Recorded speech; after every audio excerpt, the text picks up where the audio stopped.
Tom finally got to eat his first dinner at 2 in the morning, but while he was enjoying the food and checking out the flyer of his dream car, a dead body suddenly fell from the sky and smashed right onto his car. Tom freaked out and scrambled out of the car. What the hell? Damn it! My man, you alright?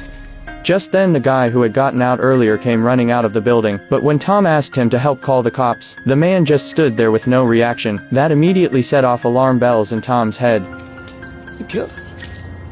No, I shot him. Bullets in the fall killed him. Sensing something was wrong, Tom tried to ditch the car and run, but the next second, the guy had a gun aimed straight at him. Turns out this man he had just picked up was actually Vincent, a hitman who had been wanted for 6 years. Only an hour earlier Vincent had landed in Los Angeles and got his job details from his handler Jason. He had to take out 5 witnesses for a multinational crime syndicate before sunrise. With the clock ticking, Vincent randomly hailed a cab on the street, and the driver just happened to be Tom. Riding in the cab not only got him close to the targets quickly, but his plan was to kill the driver afterward and pin all the suspicion on him. To pull it off, he even paid $700 to rent out Tom's cab. Seeing no way to escape, Tom had no choice but to help Vincent shove the body into the trunk. Then after wiping down some blood in the car, they headed for the next target's place. But just 2 blocks later, a cracked windshield got them pulled over by the cops. And to make matters worse, the cops noticed traces of blood on the glass. Tom quickly claimed he had hit a deer, but the cops insisted both men get out, and said they were going to check the trunk. Cornered Vincent was ready to shoot it out, but right then the cops suddenly got a call about a shootout on the next street, and that gave Vincent the chance to slip away. Meanwhile, Detective Banner arrived at the apartment where Vincent had just fired his shots. When he knocked on the door, he found it was unlocked, so he immediately went on high alert. The man who had fallen to his death earlier was actually the informant Banner had flipped 2 weeks ago. The informant had promised to deliver intel that very night on a dealer named Felix. Seeing the shattered bedroom window and the blood stains on the ground outside, Banner realized he was already too late, so he called in his colleagues to process the scene. They didn't find a body, but they did find a shell casing in the bedroom, and a neighbor said they had seen a cab parked outside before it all went down. On the other side, Tom was still being forced to drive Vincent to the next stop. A few minutes later, Vincent directed him into a narrow alley. To stop Tom from escaping, Vincent zip-tied his hands to the steering wheel, but the moment Vincent walked away, Tom started laying on the horn like crazy, trying to get people's attention. A few big guys came over, but instead of helping Tom, they tried to steal Vincent's briefcase from the car, and just as they were about to walk away with it, Vincent came back from finishing the hit. Seeing he had no gun on him, the thugs turned back around and tried to jack his wallet instead.